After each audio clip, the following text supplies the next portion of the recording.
All right, well, welcome everyone. Looks like it is just about 1 o'clock Mountain Time.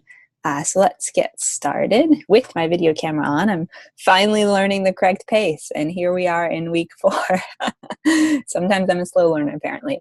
But yeah, so welcome everyone. This is DES 370, and we are in our notice my headphones are not quite as on as they could be. We are in our 4th week of our first session, 4th week of our 9th mod. So otherwise known as the final of stuff in many ways. So, well, not quite the final, that will be tomorrow, but the final. Yeah, in lots of ways. And today is September 26th. 2017. So just kind of a couple little housekeeping update things.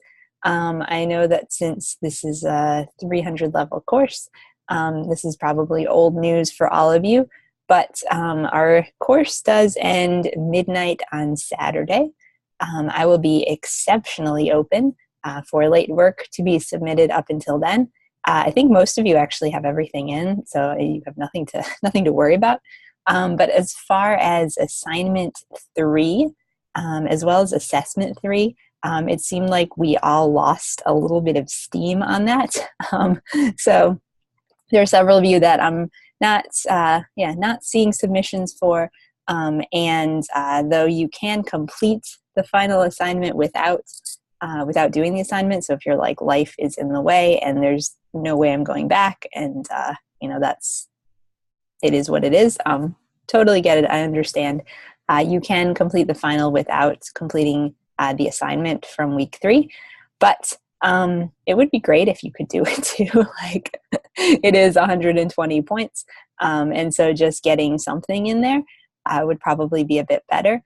And even more, as we're going to begin talking in this session about what your final is, it would be really nice if you had kind of if you had another kind of element, kind of item in your tool belt to use for your final piece that you're creating, just because it'll just give you kind of more options, more possibilities if you have that pattern in place. So moral of the story is you don't have to do it, but it would be a lot better if you did do it. So kind of up to you. You guys know what your schedule looks like, what your whole mental bandwidth, space, that sort of thing looks like. So kind of work turn in as you can. One other thing too is that grades have been posted up until this point. So just a reminder, again, you guys probably don't need this, but maybe you do. Sometimes people think I don't need reminders, and I'm like, I have no idea what you're saying, so more reminders are always better. But yes, you do need at least a 60% to pass this course. So I would check the grade book. And again, if you're someone who life is happening in a major way and you're just feeling really stressed and you're contemplating not turning in a final assignment, check your grade first. And I know sometimes students are like, I'm in week 3. I know you guys would never be like this, but they're like, it's week 3, and I'm at a 73%, so I can just coast and I'm good. I'll make it. Actually, you might not, because you need to be at that 60% to pass. So if you're just barely passing in week 3, chances are you will not pass the class. So kind of assess your grade and make sure, if you're not encouraged to, but if you are thinking you're just going to coast and not do anything, just make sure that you are getting a really good grade going into it. Otherwise, grades tend to dip pretty dramatically after week 4. So not that anybody would do that, but just kind of strategy if you're suddenly thinking that or whatever. All right, well, I guess that kind of brings us, I think, all the housekeeping details. Looks like we just had a student enter. Welcome, great to see you. But yeah, I will stop sharing my screen, or I'm sorry, I'll stop sharing my camera. And not because you just came in, but because we got some other stuff to do. But yeah, good to see everybody. And yeah, you made it almost. One more. well, this session and one more, and then you'll have officially made it. Okay, so let's jump into our slides and see what we have here. Oh, one other thing I did want to say, this is somewhat unrelated, but little Ruby Joy, my Yorkshire Terrier, was very much not into me teaching at the moment. So I told her to be quiet, but you might hear some small barks and things. She's repeatedly bringing me her tennis ball and dropping it at my feet, and I'm ignoring it. And she's not so pleased with that, but I did tell her 2 hours, then we can, then I will be yours, but we shall see. All right, so here is our agenda for today. We're going to do, as usual, quite a bit of feedback on projects that came in for assignment 3. It kind of seemed like an overarching thing, and I think this is probably how I presented assignment 3 last week. But a lot of people struggled a bit with kind of an interlock and kind of what that means. As well as just constructing a pattern that really feels like it has kind of some legs to it. There are lots of things that are patterns, of course, but I feel like we could, tweak them and make them just a bit better. So we're going to spend quite a bit of time going over that. Then we're going to talk about the final project overview. We're going to see kind of where we're headed this week. I know that week 4s are always like fast weeks, but I think there's some complexity, but I think you guys should all be fine as far as kind of the pacing and such, but we are going to go over it, just kind of orient ourselves, and then we're going to close out talking about logos and brands, and this, we'll see if we have time for it and such, but yeah, so feedback, overview, logos and brands, and I think we're actually going to switch those first too, so we can go over the overview first. And then kind of help us set the stage for what's to come. So our learning objectives this week, if you have taken a peek at the course, you will notice that there are 9 different learning objectives. Good luck learning all of those in about 4 days. Haha, no, just kidding. The reason that there are so many is that this course has a cumulative final assessment. And basically what that means is that there is a 35, well actually, why don't we just check it out. Move some stuff around, log in, get us into the swing of things.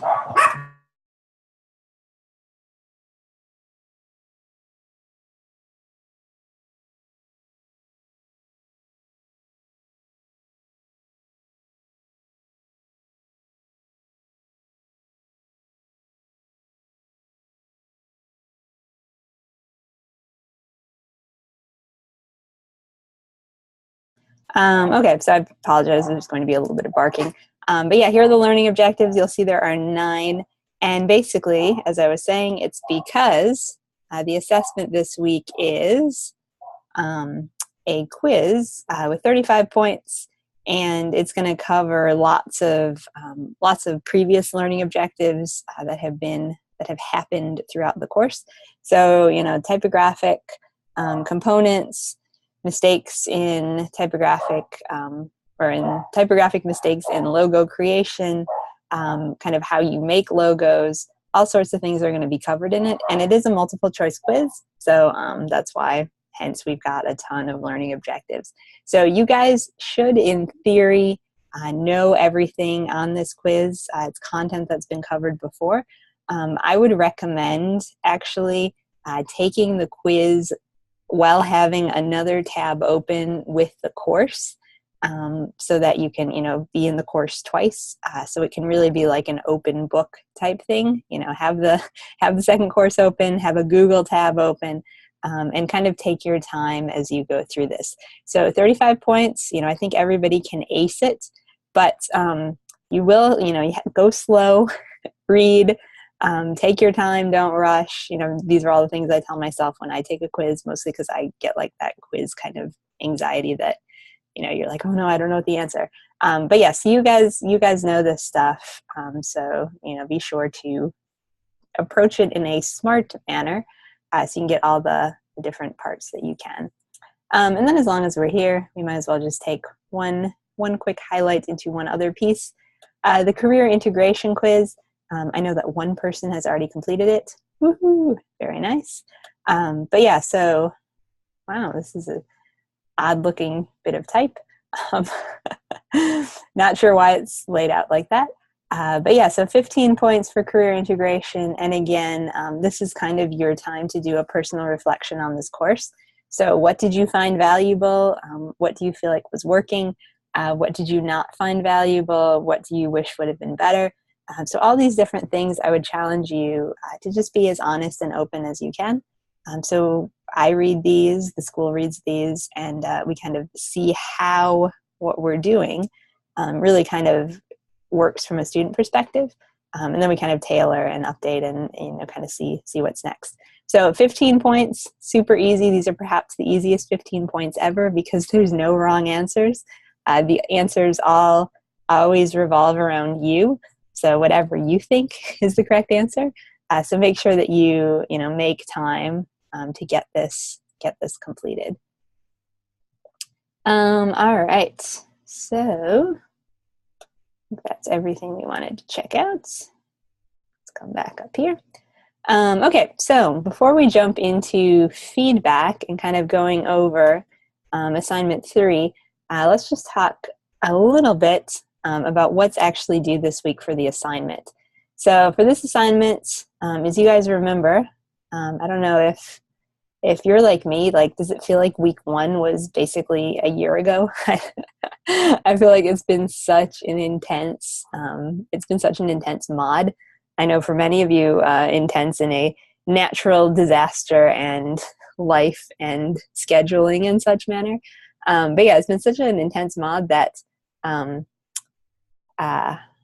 yeah, seems like it was a long time ago. But anyway, at the beginning, way back, we did talk that the whole goal of this course is that you are going to be creating a subscription box.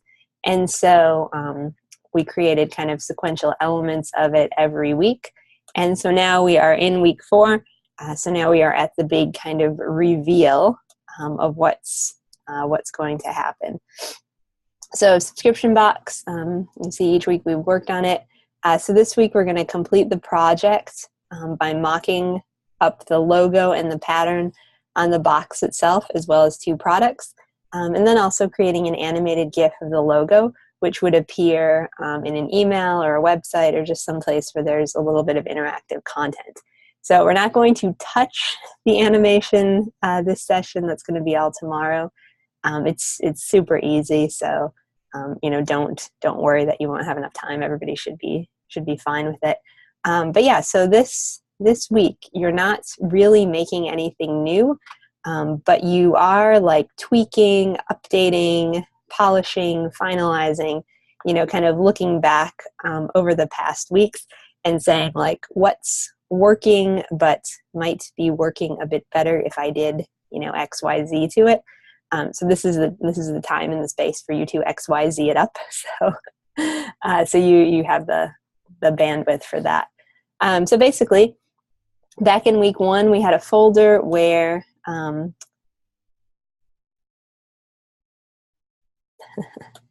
where we have to look in our downloads to see it. We had a folder where everybody chose their clients. And as part of choosing your client, you'll see that there's something at the bottom that says products from Mockup. So dog food can and treat pouch for the wag time, tea box travel mug for Steep, and earring card ring box for Books and Emma. So basically what you guys will be doing this week is taking the stuff that you created the previous weeks and kind of putting it into a package design context. So you're going to show in your portfolios that you know how to create a logo. And not only do you know how to create a logo, but you know how to think of it as a whole system of stuff. So, it can live in boxes, it can live in packages, cans, travel mugs. It can, it can kind of extend and live across all these different environments.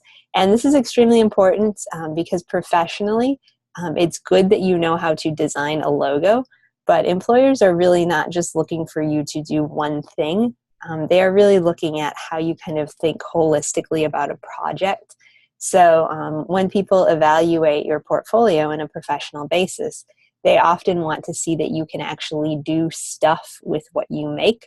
So, it's great that you can make a logo. Everybody, pats you on the back for that, whatever. But what people will really give you a job for is saying, hey, they know how to make a logo, and then they know how to actually make it do things. They know how to, appropriately deal with it in a package. They know how to extend it using a pattern. They know how to create some sort of targeted email piece, which would be like the animation. So, this this person really knows what they're doing. They really know their stuff because not only do they have the creativity, but they also have the thinking skills that that go behind it. So this is extremely important if you want to be hired as a designer. And so, we're kind of hardwiring some of these ideas into our courses. So really kind of keep it in mind that when you are creating these things, you're creating them for me, and I'm going to give you a grade. But even more, in theory, you're creating them for a person, that could hire you in the future. And you're creating them as a way to kind of show off who you are as a designer, what your competencies are, how you think, why they should hire you, why they should pay you money, all that kind of stuff. So, yeah, good stuff. All right, so that is kind of where we're headed. So, big thing is that you guys have the raw materials for week 4. It's kind of more of a kind of an application type thing as you put it into these different surfaces. Okay, so here's just kind of a recap again of what everybody's going to do a box. That's kind of the commonality. And what you do with that box, what you put on it, is kind of up to you. You can cover it in pattern. You can just put a big logo on it. It's kind of whatever your vision is. And then if you're doing WAG time, it's the food can, it's the treat pouch. If you're doing steep, it's the tea box and the travel mug. And if you're doing Brooks and Emma, it's the earring card and the ring box. And you may be saying, where are these things that we are going to make mock-ups of? And good question. We're going to talk a little bit about where to find mock-ups to use for this. But basically, it's the internet. So you can kind of use whatever you would like. If you have things, that's great. I'm going to provide you with some stuff like if I was doing this, this is probably what I would use. But really, it is kind of up to you, as far as what the look and feel is of your portfolio, how you want to show off a mock-up. It's a fairly personal thing, and you guys are 300 level students, so you can kind of find and go with what you would like. And also that means that everybody's portfolio then won't look the same, because that's always an issue with school programs is everybody leaves and they've got like the cookie cutter stuff. So no, you guys can choose, and in that choice, you also kind of show off who you are as a designer. So, all right. So let's not go to that yet. But yeah, so if anybody has any questions, for those of you in particular who are watching via video, you can feel free to let me know, and I'll try to kind of further clarify anything about this week. But the important stuff is take the career assessment, as soon as possible. And then second, take the quiz, the cumulative quiz, and do that when you're not feeling overly stressed or rushed. Take your time because, like I said, you guys know the content, but if you're anything like me, sometimes you know it, but you don't know it at the moment. So, kind of take the quiz when you're in a good mental spot. And then, look at your assets that you've created in this class. And then really, think about how you can put those into these different items. All right, so speaking of the assets that you all have created, I'm going to stop sharing for just a second, and I'm going to open up the assignments that came in from week 3.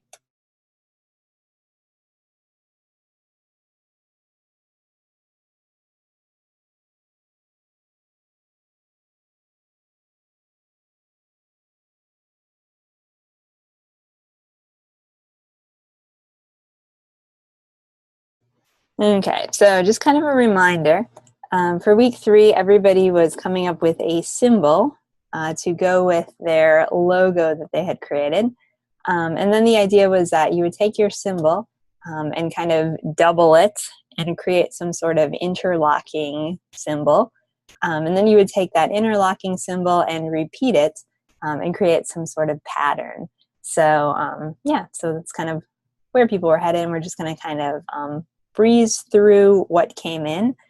We have a couple people who are here in person as we're recording, so you guys can feel free to type comments and such into the chat box if you would like. But yes, we're going to go through, kind of give some comments, and then I'm going to just bring a couple of these into Illustrator, and we can just kind of talk about how it's, I think for most of them it's good, but it could be even better if type thing. So we're just going to do a little bit of a recap on a couple of the key elements in both creating an interlock as well as creating a pattern. So here's our first one. You can see, any guess what client this is for? But yes, we have the dog bone here, and you guys who are, yeah, you're here.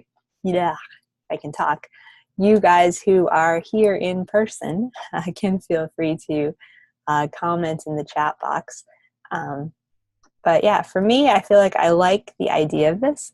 It almost kind of reminds me of like a balloon animal, like when you know, you go to a kid's birthday party or something, and they have the clown who's like twisting the balloons and making them into different stuff. So when I look at this, I kind of see that, which is kind of fun and kind of appropriate. Like it feels like a squeaky toy to me. So it's kind of great and very whimsical in that sense. But yeah, so here's the symbol, and then here's the symbol kind of in theory interlocking, and I think this is. But yeah, do you guys have any suggestions? I feel like once again I should dial it back talking just a bit, leave a little bit of space. Okay, so if you're watching the video, if you're here a couple seconds, you'll kind of think what's working, what feels like it could be working better, type deal.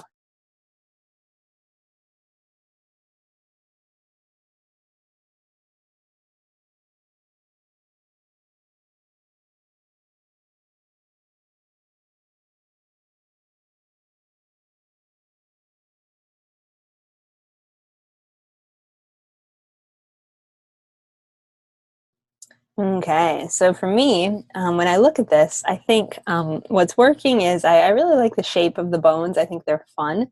I think what's not working quite so well is just it feels very formal to me, and it feels, it doesn't quite have, it has the fun in the shape, but it doesn't really have the fun in the color. So what I would challenge you to do with this pattern is to just change up the color a bit. I mean, I get the browns and the, oops, I can zoom in.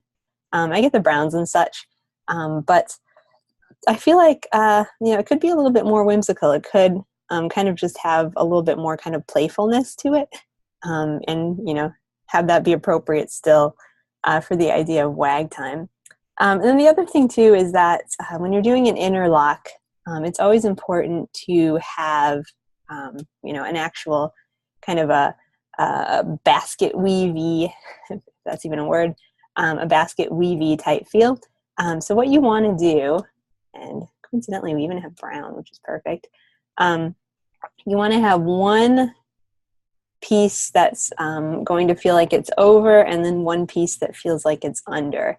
And so for this one, we have one side that feels like it's under, and one side that feels like it's over. And let's see if we have a lighter I guess we don't. Well, there goes, there goes that element. But yeah, so you kind of want it to be more like this, and less like this where it's just been layered. And it's a very subtle difference, but it's kind of a cool thing because when we see something that has an interlock, our brains kind of interpret it as having a sense of dimension to it, because we say, oh yeah, this is like, if you turned it on its axis, which would be right here, this bone almost is going to flip out and the other one's going to kind of flip back. So kind of a cool thing. And as we saw in our session last week, it really is fairly easy to implement, as long as you have the divide, well, as long as you have the shapes, on top of each other. And then you use the divide feature in the Pathfinder box, and then just kind of change up the colors. And we'll go over that in just a little bit again, just for clarification. But yeah, so overall, I think it's an interesting kind of combo, but I wish we could just lean a little bit more into the playfulness of it, and not quite so much into the, it just feels very formal right now. And then you can see when we have an interlock, again, the orientation is just a little, it feels a little like it's, well, to me, and you guys can feel free to chime in any way you want to, because 100% this is like the Lisa view right now, and design is never just one person's view, so more voices are better. But yeah, so just kind of how this is placing, especially with these two that are always kind of bumping up against each other. It just feels a little too routine. And so I feel like it would be kind of fun if we even had the bones, kind of in a more of a diamond arrangement, or just something that felt slightly less stable overall. So it just kind of had that kind of playful, whimsical edge to it. So, little kind of shifting and such, I think would be a good update. All right, so that's that one. We'll move right along. Here's another one. This is for Brooks and Emma. And yeah, I'll leave just a couple seconds so you guys can kind of look at it, see what you're thinking. This is, again, the symbol, as you can read.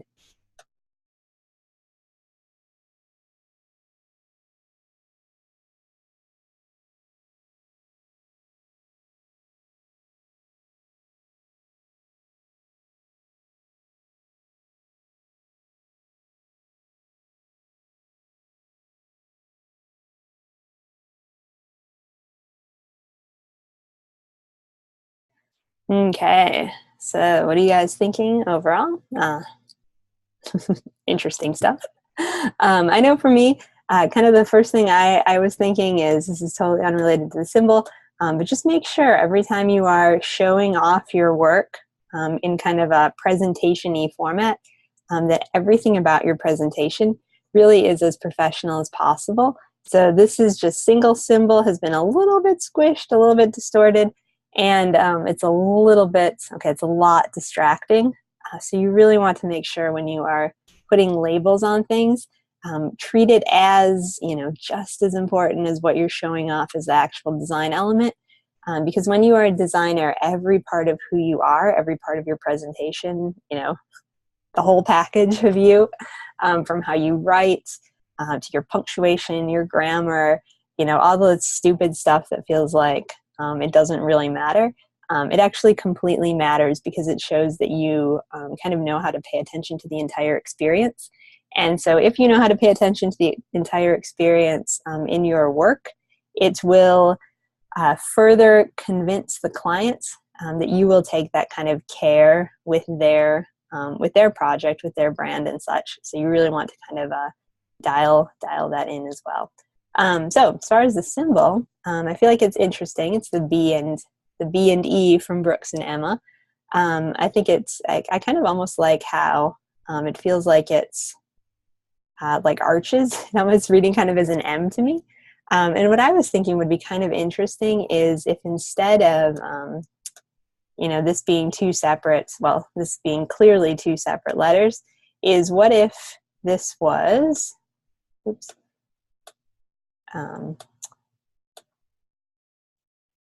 just like one it's going to take me forever. Let me do it with a rectangle. What if this was just one shape overall? And admittedly, it's, now it kind of looks like two A's coming together. It doesn't really matter just because it's an abstract thing anyways, but I think that might be kind of cool. And it might be also really cool if you took this. So this student, I believe, is the student that had the, oops, sorry, I'm just getting the right drawing tool, that had the really big, like, 1970s hairstyle capitals on their logo, which sounds like a crazy thing to say, but I think we all know that. But yeah, if you just took these little corners and you rounded them, I think that would further echo this. And I think because you have the logo that's like, whew, and then like that, I think it would further add to the feel overall here. So get rid of the connector lines and then round these corners. And I think it would be a really cool kind of symbol of, like, what is it? Who knows? I don't know, but it's working. So, definitely something to consider. And it would be pretty easy, if you just turn these both into objects, and then select both of them, use the Pathfinder tool, and do Unite. It should just pop them together into a single shape, and then you can just apply the stroke all the way around.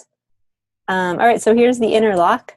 Again, not so much an interlock, more kind of a above behind type thing, which I think you still, I think you could interlock these two elements, if you were playing with especially this this kind of bottom piece here, and like what that would look like overlapping. The other thing too you want to be really careful of is, okay, this is how it looks here. Suddenly we go here and like, ooh, everything got squished. So you really want to, when you're creating kind of progressive steps of something, just make sure that you're copying and pasting, and then you're keeping your fingers off of it, because you don't want to squish it at all, because it really feels like it's, it's a different animal than it was before, and you kind of want to avoid that in any sense. I'm also getting like a slight, speaking of animal, like a slight like elephant feel, like here's the trunk from it and then the legs, but those abstract symbols, boy, you just keep on seeing things as you keep on looking. So okay, so here's the seamless or the interlocked pattern.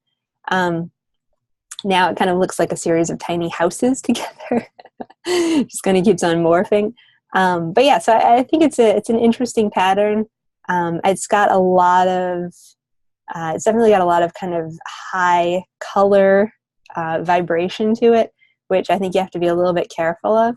But I think if you were to really work on removing that center line between the B and the E, I think it might be kind of I think it would work a little bit better than it's working now, mostly because you would just be removing a bit of the line elements to it, and it would just be a little bit simplified. So overall, interesting stuff. But again, see how you can just tweak it further by kind of removing that middle line, playing with an actual interlock as opposed to just an overlap, and then really how that would replicate itself in a big picture type thing.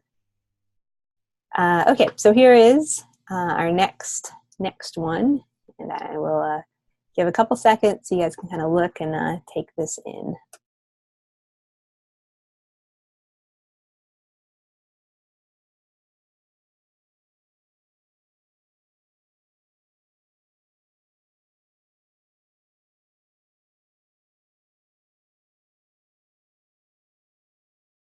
Okay, so yay, this one's got an interlock.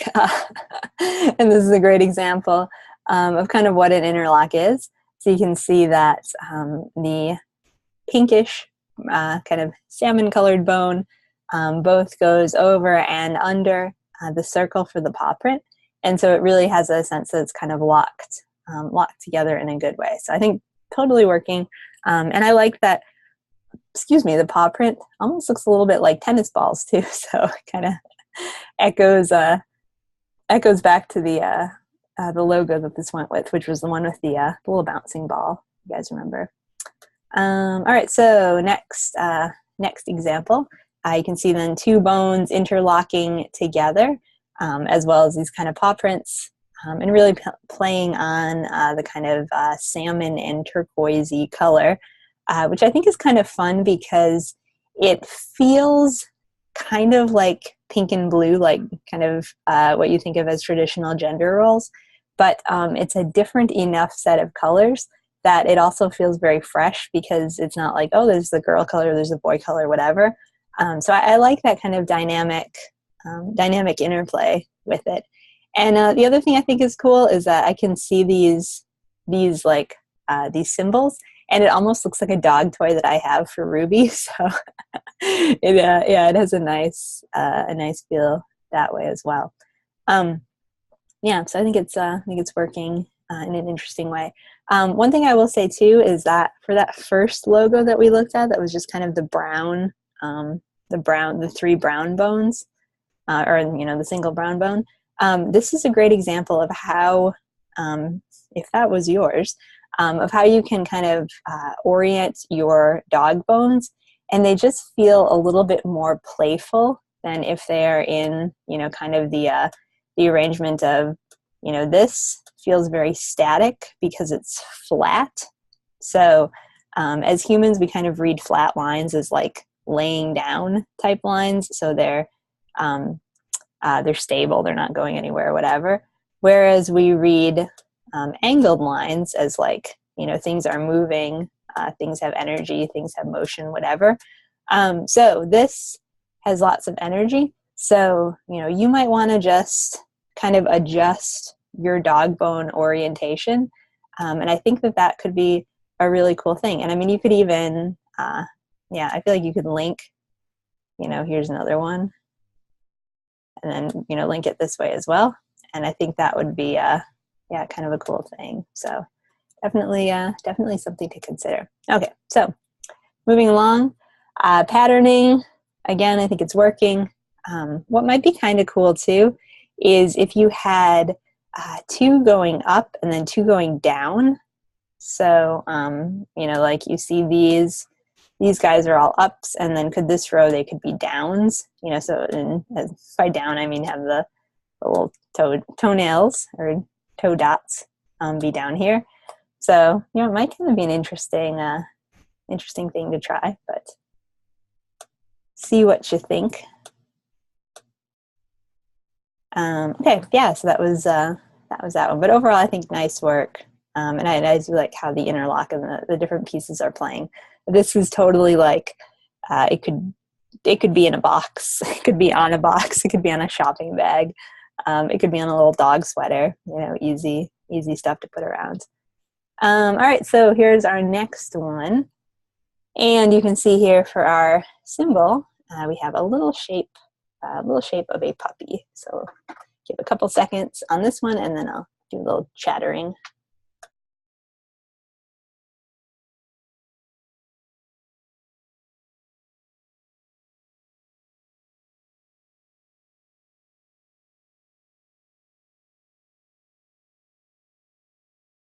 Okay, so overall, I think it's a fun profile of a dog.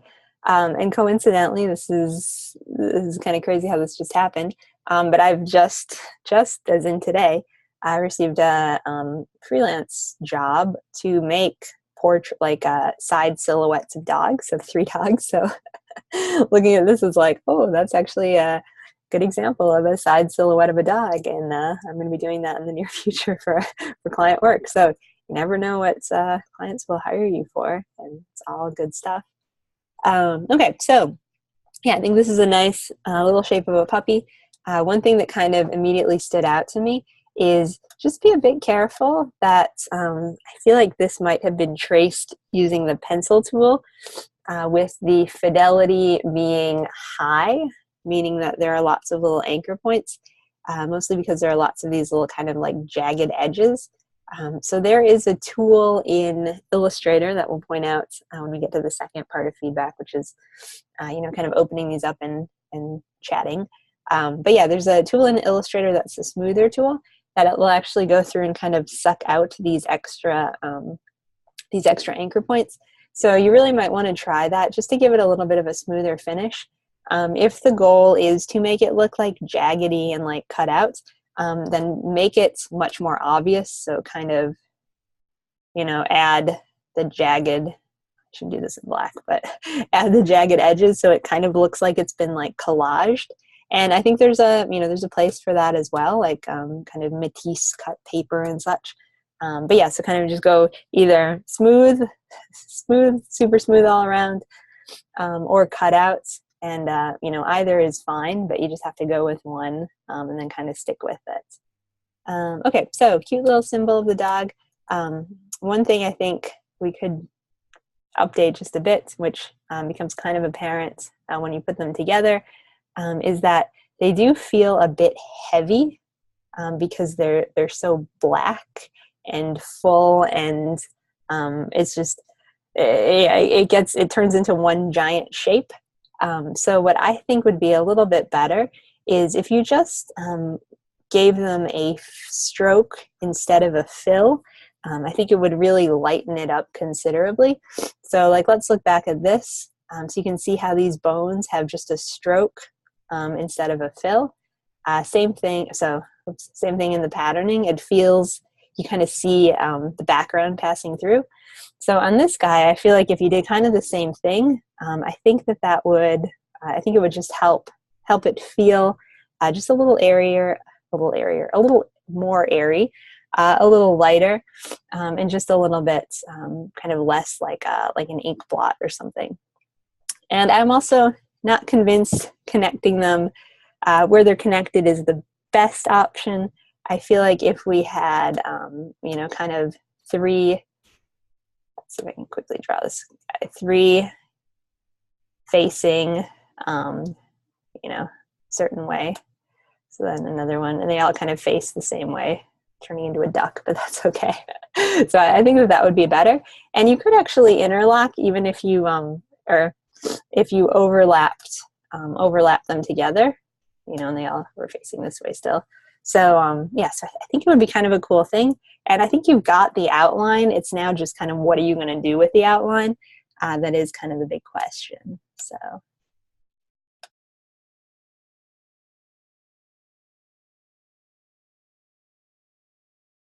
Okay, so let's turn that off. And yeah, so then here it is in the pattern. And I think this is where it really suddenly turns into like, whoa, what am I looking at? It's like one of those ink blot tests where you kind of stare at it and say, okay, what does it look like to you? And that tells you, you know, something about you psychologically. It's kind of fun though, because if you stare at this long enough, what actually I started seeing is like the dog's nose being right here, and like this is like its mouth. So I was seeing smiling dog, and then if you come up here, here are the eyes. So, you know, here are like little eyes, a nose, and a mouth. It's actually really clever when you can see that. But I think it's also, it's a little bit of stretch in a lot of ways. So I think that, you know, this would be really helped if the dogs just had a stroke to them as opposed to a fill. Because it would just really lighten the pattern. And then you think too, from kind of a practical production standpoint, when you have a pattern that's this full, it's going to take a lot of ink to be printed on whatever's, you know, being printed on. And when you print something physically, ink costs money. And so the more full coverage you have, kind of the more ink you have to use, the more expensive the job becomes. And the more ink that you use, the longer it takes for something to dry, because ink does have a kind of the physical properties to it. So, you know, from a practical purpose, I think, you know, stroke only is kind of a good thing. But it's kind of fun to see the little dog face as well, kind of popping through. Okay, so let's jump it over. Here's another one.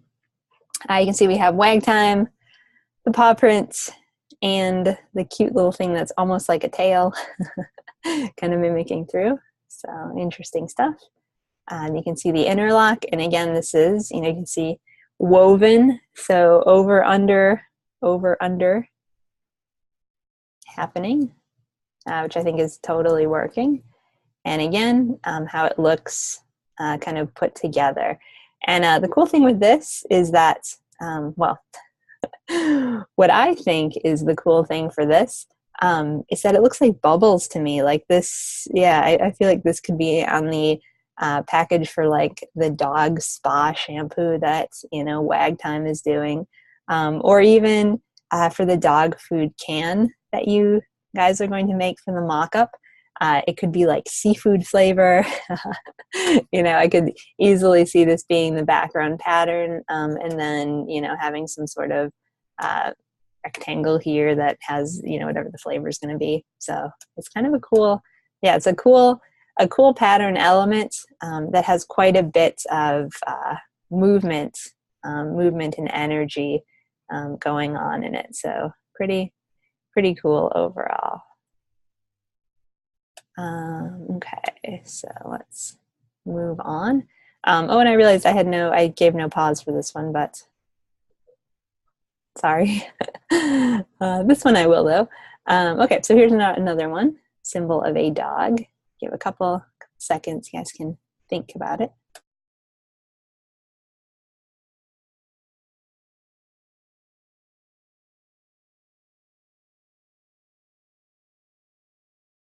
Okay, so I think it's a fun symbol overall. It's admittedly a little bit complicated as far as symbols go, mostly because you think if it's zoomed out, you know, I guess not that small, but if it's zoomed out, you kind of lose a little bit of what it is. So, you know, it does require a bit more sizing, but yeah, it's a cute little idea of the face. One thing I would say is be careful, make sure that you are always working with closed shapes. So it becomes a little bit apparent in this little tongue that you haven't closed the space because you can see it's not filling in right there. So, oops, clear that because that was supposed to be pink and I messed it up. Clear, I didn't click on the right thing. So you want to kind of turn this into, you know, a closed shape for the tongue. And same thing here for the ears. I actually am not convinced that you need the stroke on the ears, but if you have the stroke, you want to make sure that you're completing it down here as well. So, you know, if you have the black line, it needs to be around everything. You can't just have it, you know, have it and then stop. So kind of something to think about. And the same thing on the eye. I'm not quite sure what's going on there, but it just feels a little like there's something, you know, not quite closing it off. So, but yeah, I mean, it's a cute little dog with ears. All right, so let's see what's gonna happen when we pattern it. Oops. Okay, so no interlock happening, but there is a pattern, and I think, yeah, it's a little iffy about the interlocking component, but it is kind of a complex illustration. But the one thing I will say is that you want to be careful when you have something that is so literal and you're repeating it, that it doesn't become, I don't want to say boring, but it doesn't become like just the same thing repeated over and over. So ideally you want to have just a little bit of variety with this. So maybe you make these different shades of brown. Maybe you give one of them a hair bow.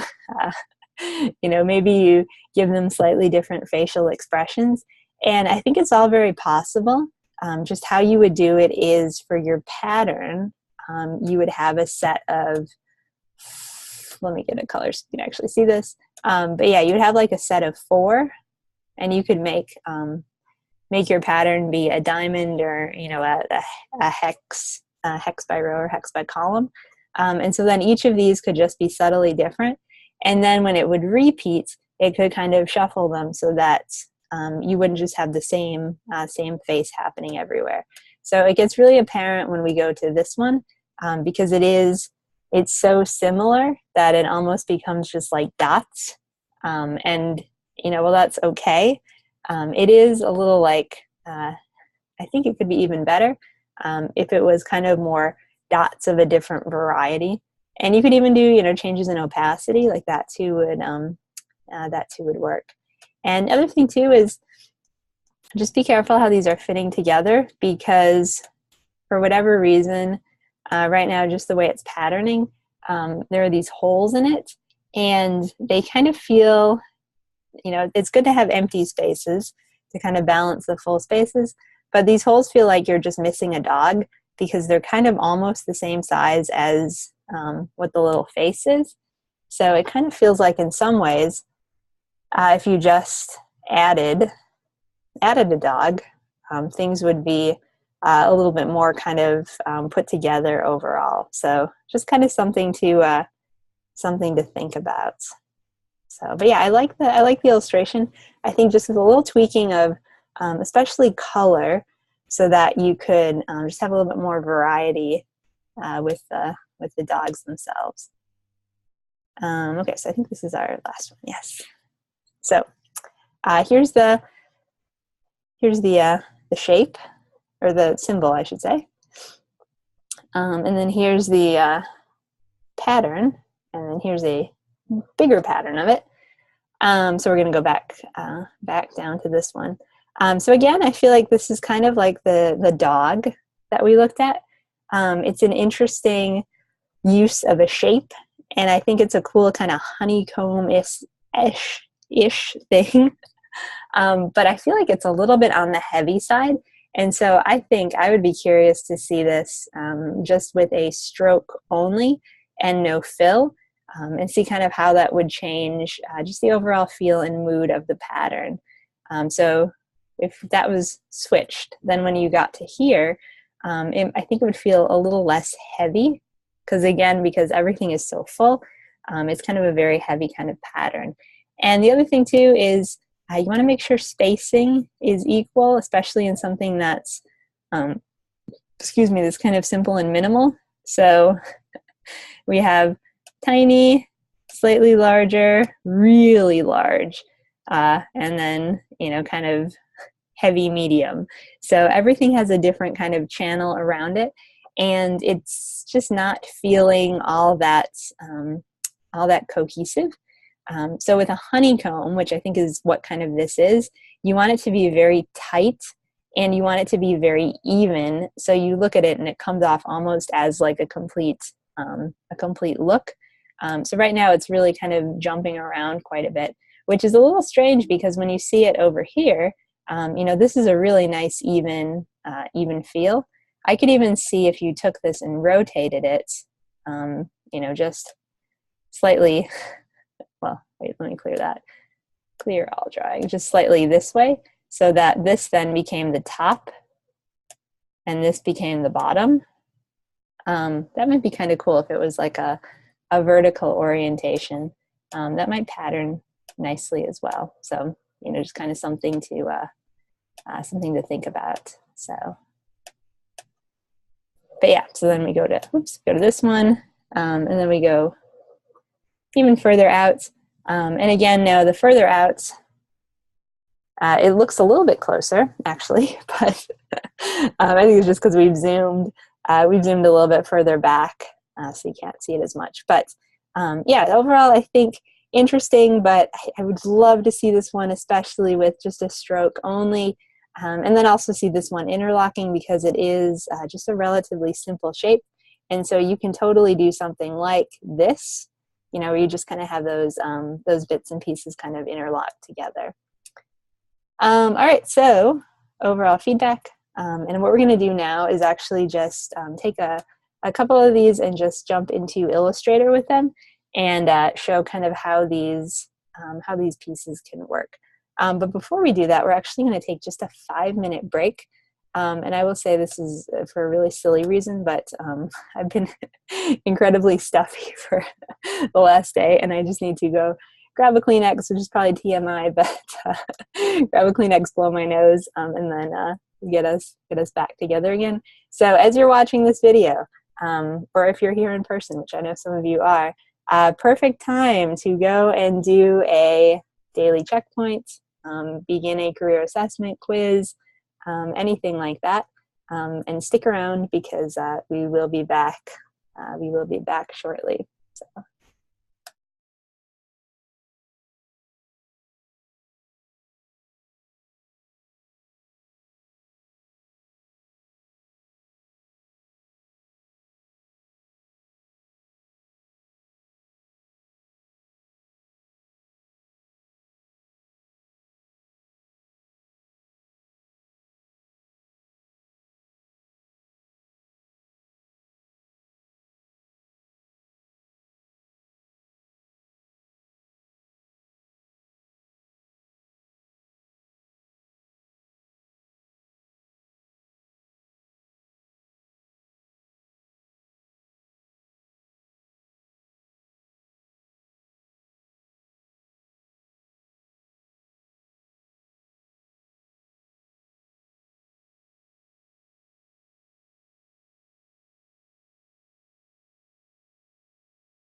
Okay, and we are back.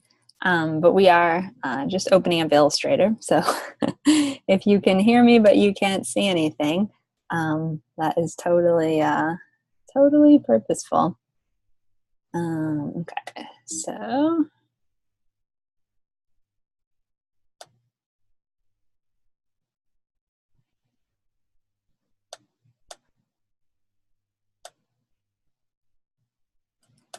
and things. Okay, and I'm just going to open two more things in Illustrator, and then I will share my screen again. And yeah, like I said previously, we are going to look at just kind of how to enact a couple of the changes I suggested for you guys and your projects. And hopefully this will prove helpful for many of you. Excuse me. As you are working. And I guess actually let me just mute myself.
Okay, so here are three different elements to kind of see what we can do. So this first one is our first dog bone, and as you can see, here, which I didn't realize this, but it has little spots where it has been overlapped before. Interesting. Ah, so it already has some cuts in it. Okay, well, anyway, what I was saying previous is that, it might be kind of cool if we had them a little bit tipped. And then if we, worked a bit more with an interlock happening kind of like over here. And then even just working with the colors themselves. So they just feel slightly more whimsical. Kind of we do an orange. Could we do yellow or something? Oh, interesting stuff. That there's there's already some divides and some trims going on, which is kind of cool as well because it could be almost like a stripy bone. Stripy bone happening. Huh. Very interesting.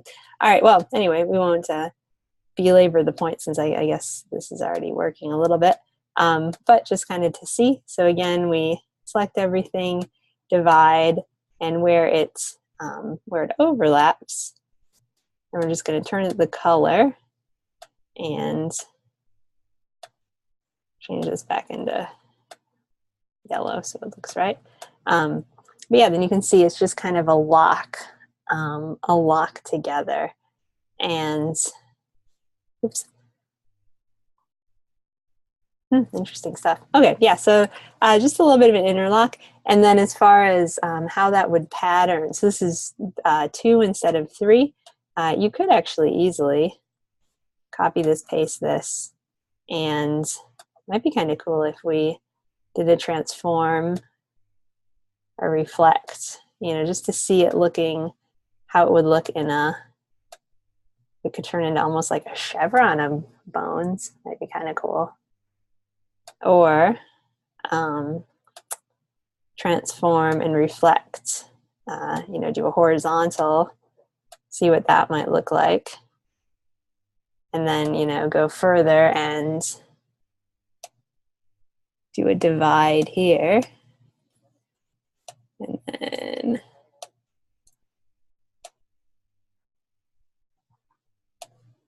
ungroup. Turn this yellow. So, you know, it's interlocking like a team.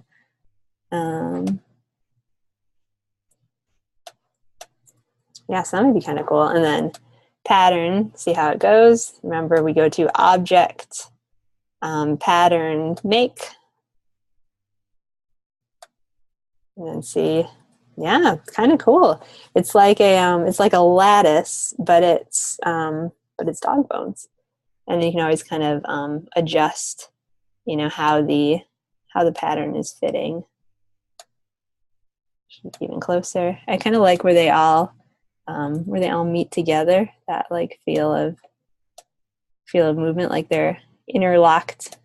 The interlock is then interlocked, which is kind of cool. So, but yeah, so I mean, just something to play with. If this was your pattern, you got the raw materials. It's working well in you know, as far as the base, but just how you're moving it together, how you're kind of combining it. You know, just kind of keep on working a little bit and see what you can come up with, because a pattern like this is much more dynamic, just given the orientation, than a pattern that's just kind of a plain, you know, kind of flat one. So kind of cool. All right, so we're going to cancel that out and move on to this guy. And again, this is our B and E, as obviously you can see. But yeah, so what I was saying is, ooh, that's even easier than I was thinking. What I was saying is getting rid of the stroke and just having these two elements kind of be one. And then once we have this, select both of them and use in your Pathfinder mode this unite. And you'll see this is going to become a single shape. And then you can come through and put the stroke on it if you want to. You know, so it looks something like that. And then as far as creating an interlock, it's a little tricky, to do so in something that has a fill.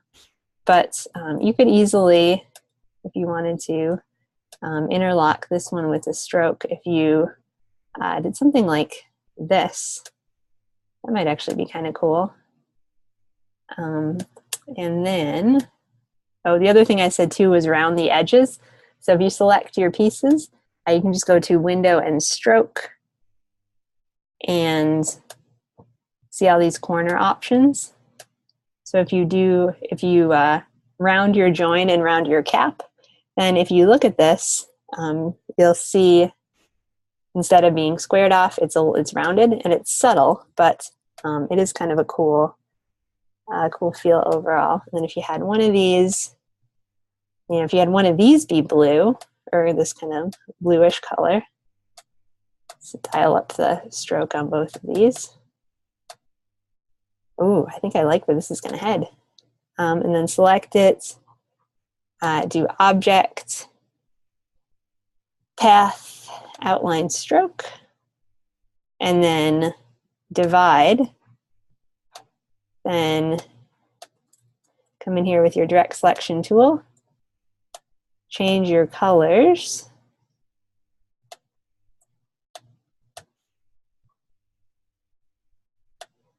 With an interlock, it's always tricky to remember which one goes over and which one goes under.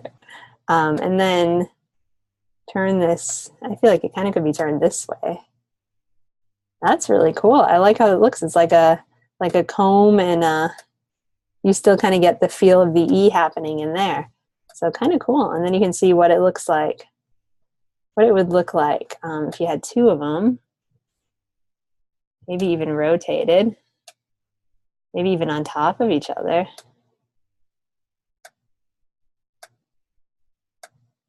It might be a little bit too much of a maze, but kind of looks like a flower.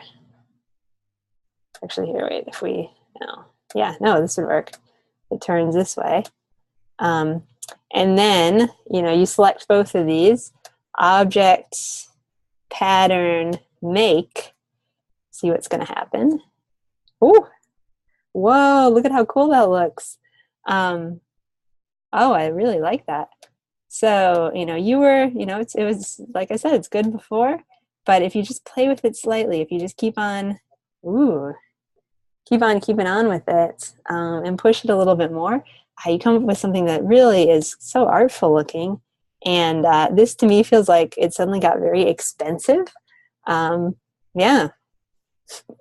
And for a jewelry company, suddenly getting very expensive is a good thing for for everyone. Well, except for, well, you know, it is for everybody. But yeah, kind of a cool thing. So again, what we did is we just, that feels busy. Let's not do that. So we just yes, we made the B and the E into a single shape using our unite path. And then we use the divide option to create kind of that the interlock in the inside of it. And you kind of almost don't even see it when it's a pattern, but it's there. So it's just adding that depth to it. And then we just copied it, rotated it, turned it into a pattern. And it's a really cool, it's a really cool kind of piece. So again, very fun.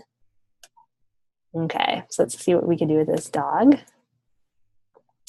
So again, first thing we're going to do is turn it to just a stroke so we can see it. And you can see here all these little anchor points everywhere. So what I was talking about is we have the smooth tool.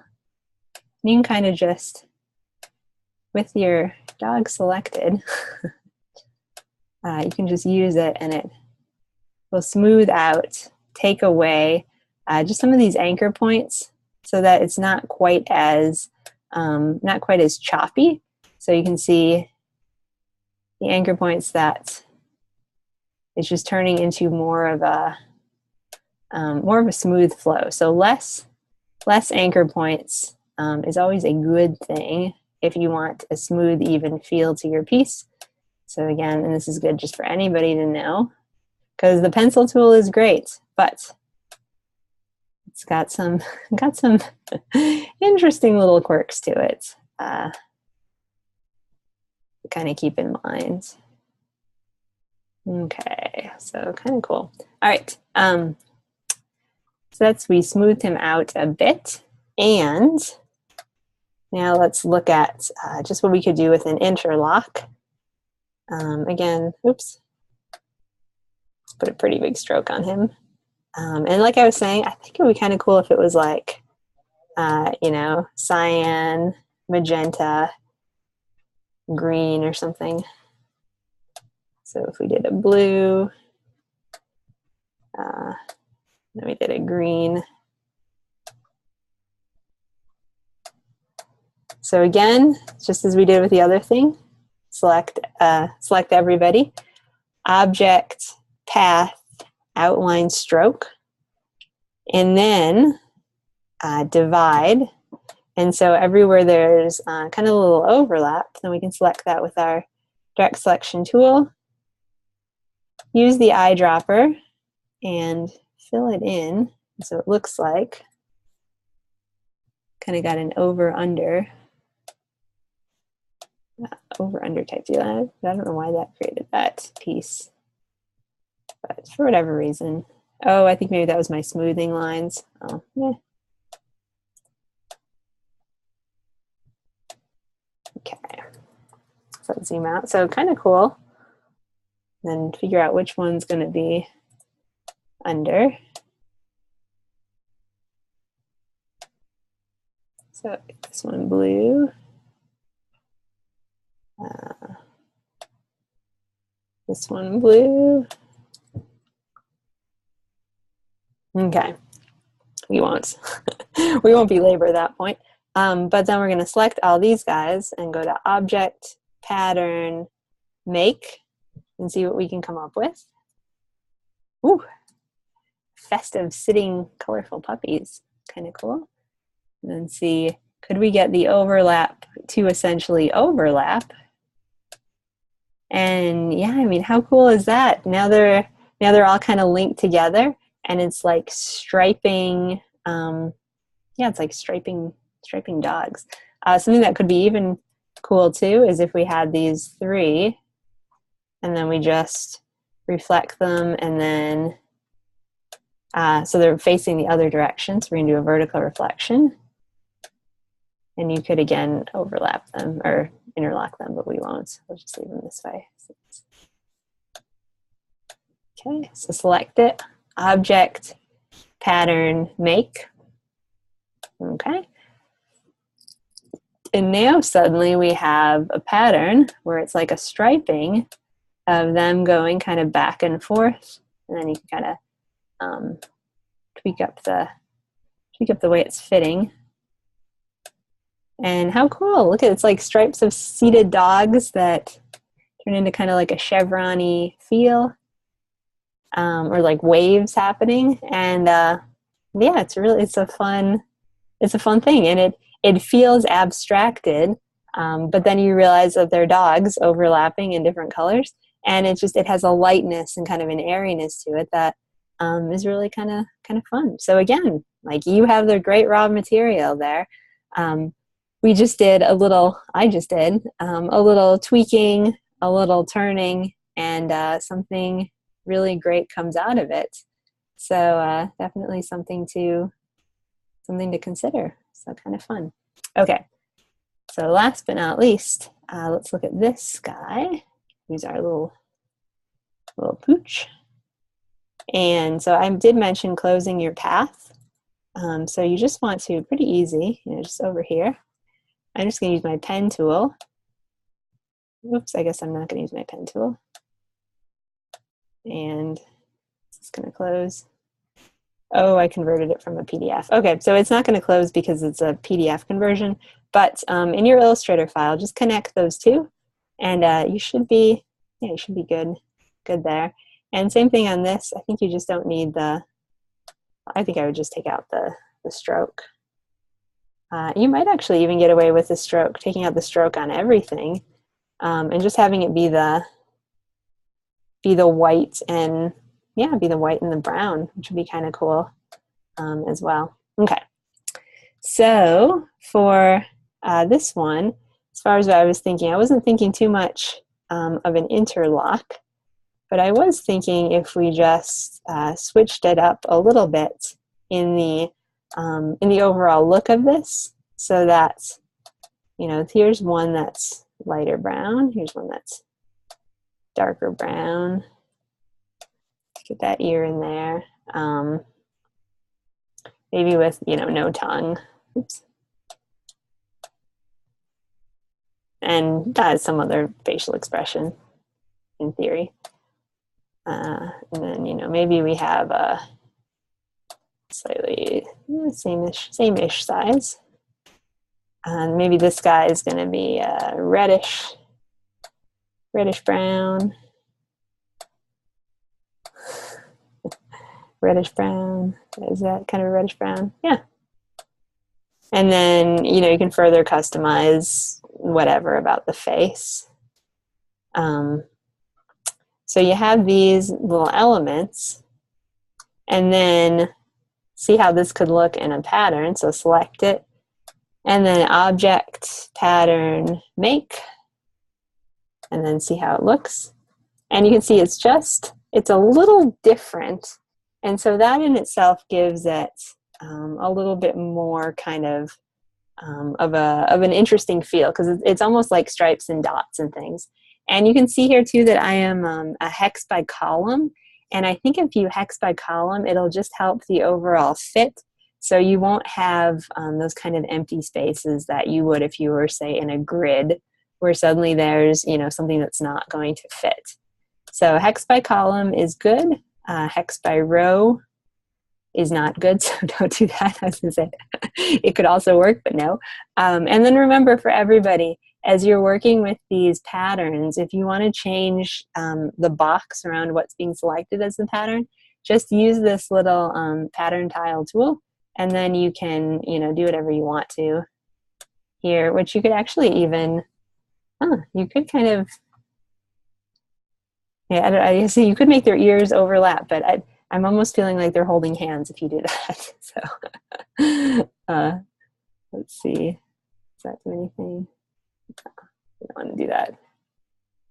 I was going to have a moment of something, but too confusing.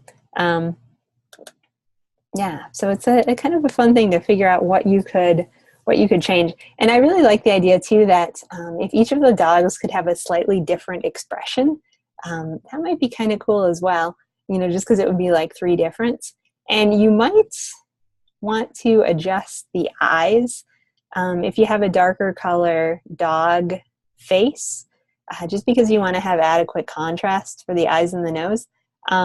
Maybe not, but maybe. So that's kind of a kind of a what you think type thing, how you feel like it's working. But I think overall this pattern is just a little bit more successful because it feels a little bit more like it has some good variation to it. Let's see if we want to get it right there. Yeah, I like them tighter fitting too because it feels just a little bit more kind of with it. The other thing is too, okay, we're just going to do one more try with this and just see how that would be. Do you even need their faces? Could you do, oops.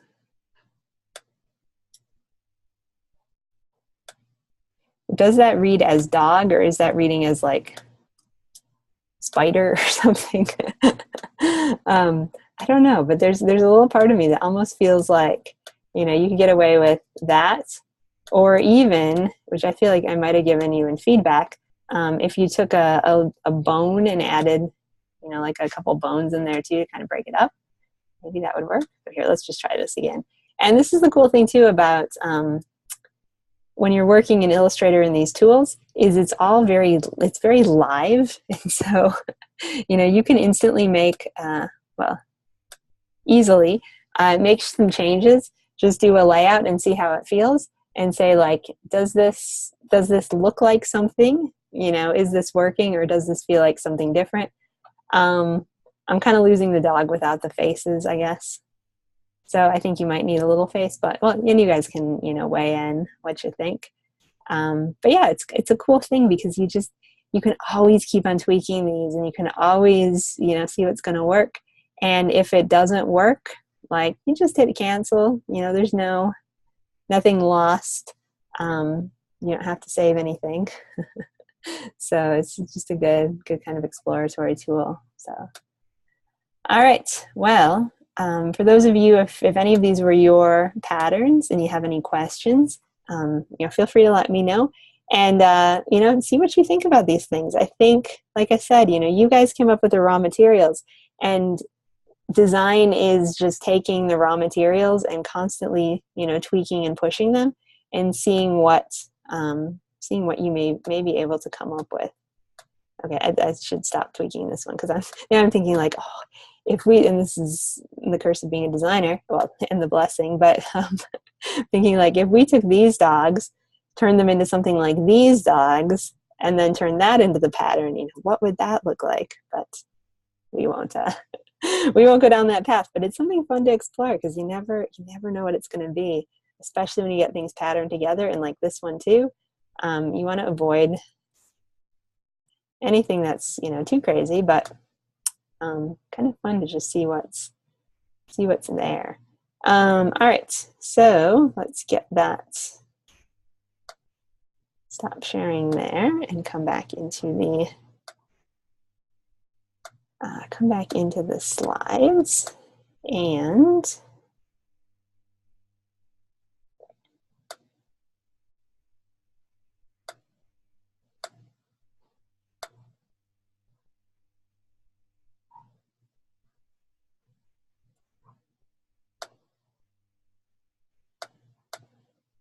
share my screen. So yeah, so hopefully throughout this course, you guys feel like you've, you know, learned lots about kind of logos, advanced logo creation, thinking the kind of why behind logos and such. And also you kind of feel like you've brushed up on your creation your creation of Illustrator. Your creation in Illustrator, clearly I need to brush up on my speaking, but yeah, kind of what these tools are, how to play with them, how to use them to your advantage, and, just the big world that's out there as far as, Illustrator is concerned. All right, so we are going to, actually, I think we're going to talk about a little bit about logos and about brands to kind of finish off this session. And then when we have tomorrow's session, we're going to go over making animated GIFs with our logos, and then also do kind of a recap review on mock-ups, kind of how that all works, how that goes together, and that sort of thing. So brands and logos. This is something that will be important for you as it relates to discussion for this week in lots of good ways. So brands versus logos. So for those of you who are here in person, brands, logos, do you feel like you're fairly clear on the differences, but the world is not? Or do you feel like you're a little fuzzy on the differences? What's kind of everybody's, when they think of brands, when they think of logos, how do they relate? How are they similar? How are they different? What's that kind of relationship like? And if you're watching via video, ask yourself this too. What's kind of the brand logo relationship? Is it really clear and fairly simple, or is it kind of complicated? What do you guys think?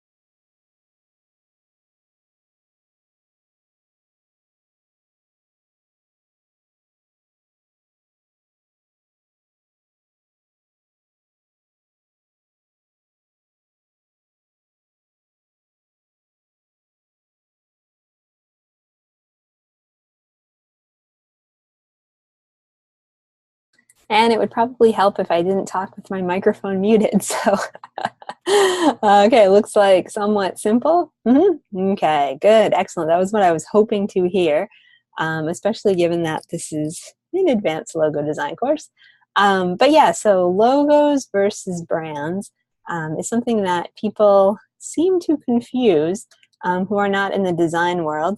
But hopefully, since you guys have been around the block regarding design, excuse me, these are things that you're kind of like, it's a little complicated, but I got the gist, and even more, I kind of know how to explain it to people in a way that's fairly clear. So just kind of as a refresher, and no shame if you're like, it's a little fuzzy for me, but now I feel like I shouldn't ask that. There are no silly questions. So a brand, really is kind of more, and this is Marty Neumeier, who wrote this great book called The Brand Gap, and it's a pretty old book. It was when I read in grad school, so it was early 90s, not that old. I think he wrote it though in the 90s. But he says a brand is a person's gut feeling about a product, service, or organization. So what's really interesting is that a brand really is kind of about how your audience how your audience feels about something. So a company starts, people start a company. They often hire a designer to give them a logo, which is kind of like the face of their brand, the face of their company, the visual forward-facing thing. But then as far as what the brand actually turns into, really is something that as designers, we definitely don't really have control over. And even companies themselves don't really have control over it, because it's very much based on audience, kind of public opinion, that sort of thing. So what is a brand? A brand is really kind of the gut feeling about something. So It's color. It is, as simple as color schemes, type, imagery, etc. But it's also, is it popular? Is it luxurious? Is it something you want to be a part of? Is it something that feels cheap? Or, is it conveniency? Is it low quality? Like, all these different things are kind of things that a brand becomes because people kind of define what it is. And so, you as the designer, you kind of have a say in it, but kind of not in many ways. So a brand as the sum total of all the experiences, impressions, and knowledge a person has about your product, service, or organization. It's really about the perceived emotional and functional benefits, that gut reaction, versus the actual benefits or attributes of your product or service. So great example, Apple. I'm a total Apple devotee. But, in reality, is Apple all that different from any other electronics company now? Maybe, but probably it's more like the Apple kind of mystique that's out there that is kind of, coming through and doing that sort of thing. And same thing, with lots of companies. They've their audiences have managed to cultivate this kind of appearance and this idea, and because it's a culturally culturally conceived thing, then it kind of goes from there. So kind of interesting. Okay, so you start it, and then eventually your audience is really the one who makes it and makes it a success or not. So a logo, on the other hand, is something that you have kind of complete control over. So logos are a tangible way to express some of the essence and characteristic of your brand, but there's no way a logo can represent or illustrate everything about your brand. So just as we've been saying, from the beginning, the logo is really like the face of the company. So it kind of shows off what the company is all about, but does it encapsulate the complete company? Nope. Should it? Probably not. Mostly because it is, just like the front-facing item. So is a logo a brand? Yes, a logo is a part of a brand, but a logo is definitely not the complete brand. It just kind of, sets the stage. So speaking of that, you can't manufacture feelings for your audience, but you can kind of quote unquote set the stage in a way that might encourage certain feelings to emerge. And as a designer, that's kind of what your kind of goal should always be. So you want to, like we were saying with the even with the patterns that we were creating, the pattern that's the dog that's fully filled in. It feels kind of like a heavy, it doesn't have like a sense of lightness and kind of whimsy and fun to it. Whereas if you add some color to it, if you switch it from being all fill to just all stroke, and then if you kind of overlap and play with it that way, you really do add more of a kind of a sense of whimsy and fun to it. Whereas before it was kind of a flatter, kind of heavier element. So kind of, you set the stage. So you don't say that, I have to make the audience feel a certain thing and react a certain way, because, we can't ensure 100% that everyone will react a certain way. But we can do everything in our power to kind of use elements that encourage certain feelings, encourage certain ideas, and design within those spaces so that we're kind of leading and nudging audiences along in that way. So it's an interesting thing with, branding and such. Logo design as a part of branding, because I don't know if you guys feel this too, but there's a little part of me that's like, whoa, graphic design is like so much manipulation that, we want to get people to feel a certain thing and kind of go a certain way. And in a lot of ways, though, we kind of do. And there's a part of me that feels like, well, we shouldn't do that. But the other part of me is like, as humans, we interpret things anyways. And, we have to, we will always interpret. And so as designers, you know, we need to figure out how to work within that system. And as humans too, like, you know, nobody makes you do things. Design may provide something very compelling and desirable according to kind of a cultural context. But, you know, ultimately, each person can decide what they want to buy into or not. So kind of interesting in many ways. All right. Well, that is branding and logos, or brands and logos. I think because we're getting a little bit later in progression of things, I think rather than start into any of our mock-ups, what maybe we'll close out is just spend a little time looking at the assessment, just so I can give you guys a little bit of a feel for the type of questions that might be on the assessment. So basically how these assessments are set up is that for every one question that gets pulled, there are 3 possible questions that will be pulled from that pool. So what we're going to do is just take a look at a preview of the quiz, and we're going to look at kind of the type of questions that are going to be asked on it. So you may get these questions. So, you know, in some ways it may be like, score, I see my questions. You may not get any of the questions. So it kind of is like a roll the dice and see what happens. So this will be a good just kind of preview of, you know, things that you guys can expect. Because I know these are not meant to be like a tricky hidden thing. So I'll give you guys kind of and this will be a good way to review as well. And we won't reveal what the correct answer is, so who knows? Well, theoretically we should all know, but we shall see. Okay, so if you are creating, and if you are here, you know, you can feel free to type like A, B, C, D in the chat box, or 1, 2, 3, 4, I guess. And if you're just watching via video, take and learn, because this will be a good key for you. So if you are creating a text-only treatment of a company name, what type of logo are you most likely creating? So this is going all the way back to week 1,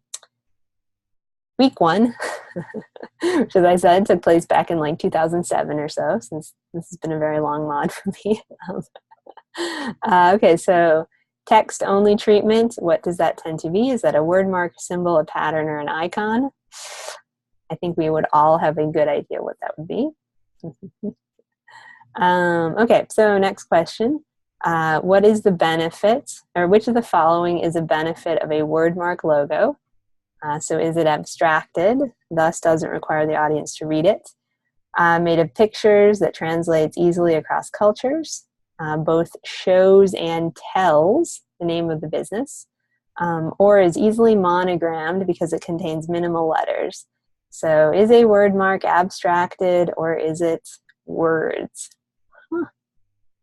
Again, interesting to think about. Okay, so which of the following does a wordmark logo contain? Probably a bit of a grammatical error there. Okay, so which of the following does a wordmark logo contain? Symbols, illustrations, icons, or text? So anybody sensing a theme in these questions? If you download a free font from the internet yet are using it for commercial purposes, what might happen? You have to purchase a commercial license. The font will not embed in your document. The font will be highly pixelated, or you will have to attribute the author of the font. Something I know we didn't talk about in class. So there's the answer somewhere lurking in this content, in the content of this course. So again, good example that have this quiz open in one tab, have another tab open where you can refer, look up answers, you know, do the things you need to figure out what you need to for this quiz. Again, everybody can get a 100%, but you have to manage your resources, you know, and do your searching in an appropriate way. All right, what benefits of a purchased font is especially helpful when designing a custom logo? So purchased fonts are cleanly constructed and have minimal anchor points. Purchase fonts have lots of anchor points and lots of extra information, or purchase fonts have smaller character sets. Thus, you make less decisions when using them. So what is a benefit? Or both B and C? So which is a good thing about purchased fonts? And again, this is taking us back week 1 or week 2. I remember we had a discussion about this. Okay. So if a logo includes several shades of green and an image of a tree, what keywords might have been used to describe the brand? Fresh and natural, corporate and severe, young and energetic, or hot and spicy? So again, keywords that tie to logo descriptors, kind of how that translates plays through. When designing a logo, how do planning and strategy relate in importance to working with the software?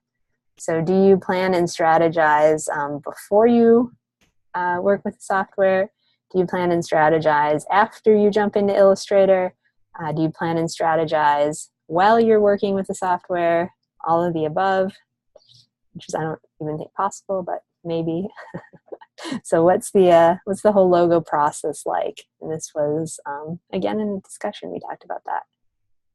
Okay. When would you most likely revise logo according to client needs and feedback? When would you most likely revise logo? Before you present your logo, before you conduct visual research, before you refine the chosen direction, or both B and C? So when would you most likely revise your logo according to your clients? And again, this is logo design process, which we discussed in a discussion. Okay, if you have learned to speak the language of your client, what does this imply about your relationship with your client? It will be better, it will be worse, it will remain neutral, or both A and C. So how should you relate to your clients? Client communication. How is a logo most likely used?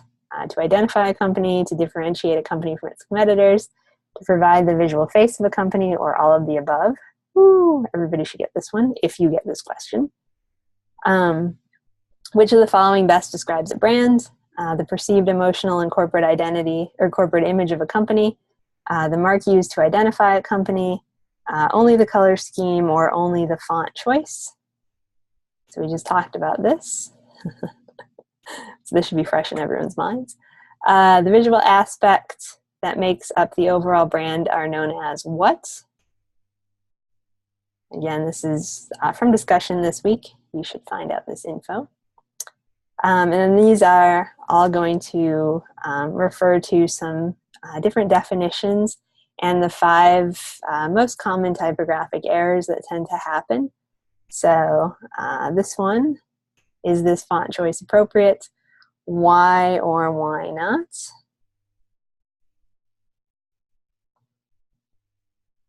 What does kerning refer to? So back to definitions. Bluebird Bakery, something we've seen before. What would happen if you increase the leading? And so another way you could also prepare for this cumulative test is just see what questions you got wrong in previous quizzes and make sure you don't do it again. All right, and that's the end. So 15 points. Most of it is, well, all of it is review of some sort.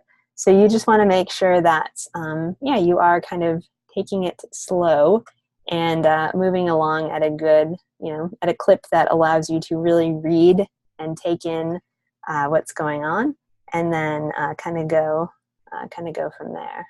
So should be good.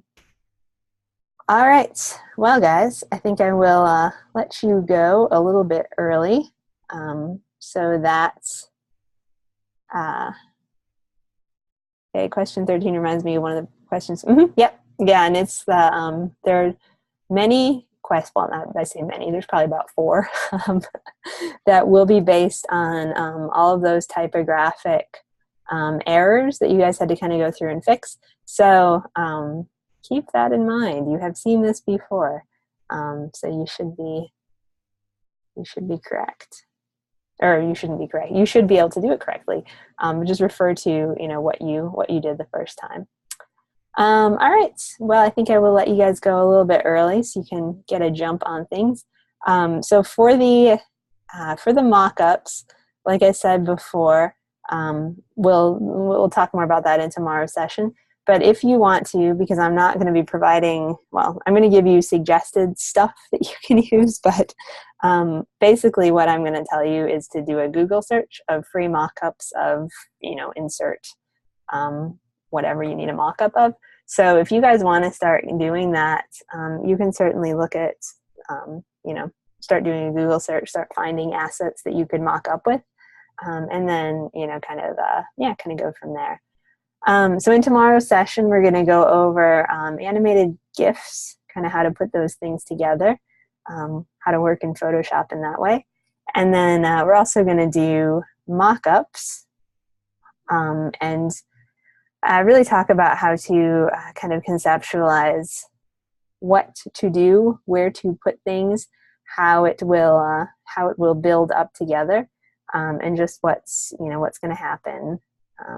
What's going to happen that way, and closing out the class. So virtual pizza and cupcake party, of course. All right, well, thanks guys, and as always, if you're watching the video and you have any questions about stuff that's been presented, just feel free to let me know, and I will try to get back to you, clarify as much as I can. All right, take care guys, and see you in our next and final session tomorrow.